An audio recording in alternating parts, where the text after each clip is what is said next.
सोनी चिड़िया एक पेड़ पर अपने छोटे से घर में रहती थी। उसकी एक प्यारी सी बेटी थी, पायल चिड़िया। एक दिन सोनी चिड़िया जब दाने की तलाश में जा रही थी तो रास्ते में उसे कुटकुट कबूतर मिला। अरे सोनी बहन, सुबह सुबह कहाँ जा रही हो? नमस्ते कुटकुट भाई, मैं दाने की तलाश में जा रही हूँ। मेरी बेटी पायल सुबह उठते ही खाना मांगती है। वो तो ठीक है बहन, लेकिन तुमने पायल की शादी के बारे में कुछ सोचा है? वह अब बड़ी हो गई है, उसकी शादी करनी चाहिए तुम्हें। हाँ कुटकुट भाई, दिन रात इसी चिंता में रहती हूँ कि बेटी का विवाह कैसे होगा। मेरी नजर में एक चिड़िया है, उसका बेटा अपनी पायल बेटी के लिए ठीक रहेगा। तुम कहो तो मैं बात करूँ। वह तो ठीक है, लेकिन मैं दहेज कहाँ से लाऊंगी? आजकल बिना दहेज के शादी नहीं होती। अभी मेरे बराबर वाले पीपल के पेड़ पर रहने वाली मौनी चिड़िया की बेटी की शादी में ससुराल वालों ने पूरा घर मांग लिया। मैं कहाँ से लाऊंगी ये सब? बहन, तुम उसकी चिंता मत करो, मैं बात कर लूंगा। तुम बस शादी के लिए हाँ कर दो।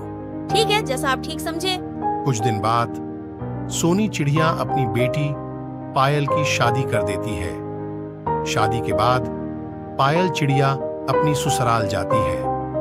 वहां उसकी सास सपना चिड़िया बहुत तेज थी। सुन बहू, तुझे पूरे घर की सफाई करनी होगी। उसके बाद मेरे लिए दाना लाना होगा। मैं तो कहीं जाती नहीं हूँ। और हाँ, इधर उधर मत घूमना, सीधा दाना लेकर मेरे पास आना। पायल रोज अपने लिए और अपनी सास के लिए दाना लाती, लेकिन उसकी सास हमेशा उसे ताने मारती रहती। सोनी चिड़िया को अपनी बेटी से मिले बहुत दिन हो गए थे। एक दिन वह अपनी बेटी से मिलने उसके ससुराल पहुंच जाती है। नमस्ते सपना बहन, कैसी हो? और पायल कहीं नजर नहीं आ रही।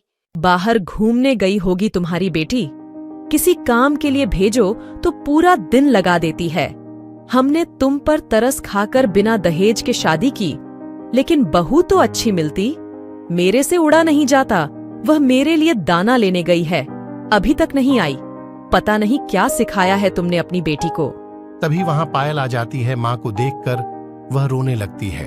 बेटी तू ठीक है ना? रो क्यों रही है? कुछ नहीं माँ, बस तुम्हारी याद आ रही थी। तू तो बहुत कमजोर हो गई है। सपना बहन, अगर आप कहें तो मैं पायल को कुछ दिन के लिए अपने घर ले जाऊं। हाँ हाँ, ले जाओ। वैसे भी यह यहाँ कुछ करती नहीं है। सोनी चिड़िया पायल को लेकर घर आ जाती है। घर आकर पायल बहुत रोती है। माँ, वे लोग बहुत खराब हैं। मैं सारा दिन दाने इकट्ठा करके लाती हूँ और दोनों मौ बेटे घर में बैठे रहते हैं। सारे दाने खा जाते हैं। मैं भूखी रह जाती हूँ। कुछ कहूँ तो मुझे दोनों मिलकर मारते हैं। मैं अब कभी वहां नहीं जाऊंगी। यह सुनकर सोनी चिड़िया को बहुत गुस्सा आ जाता है।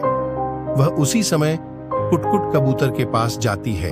अरे सोनी बहन, बहुत दिनों बाद आई, सब ठीक तो है? कुटकुट भाई, आपने कहाँ फंसा दिया? मेरी बेटी की किस्मत फूट गई। उसके ससुराल वाले उसे मारते पीटते हैं। मैं तो उसे अपने घर ले आई। ये क्या कह रही हो बहन? मैं अभी उनकी खबर लेता हूँ। कुटकुट कबूतर उनके घर जाता है। तुम दोनों माँ बेटे को शर्म नहीं आती? खुद घर में पड़े रहते हो और पायल बेटी को मारते पीटते हो। मैं आज ही जंगल के राजा से तुम्हारी शिकायत करता हूँ। यह कहकर वह जंगल के राजा मिट्ठू तोते के पास जाता है। उनसे शिकायत करता है। मिट्ठू तोता दोनों मौ बेटे को जेल में डाल देता है। जेल में बैठकर दोनों रो रहे होते हैं।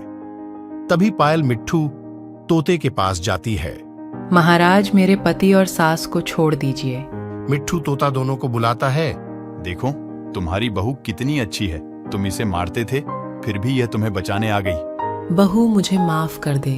नहीं माँ जी, आप बड़ी हैं, मुझसे माफी मत मांगिए। दोनों माँ बेटे पायल चिड़िया को घर ले आते हैं और पूरा परिवार खुशी खुशी रहने लगता है। Posted by Kahanibaaz friends. इस वीडियो को लाइक और शेयर करें। ऐसी ही कार्टून वीडियो के लिए हमें सब्सक्राइब कर लें। थैंक्स।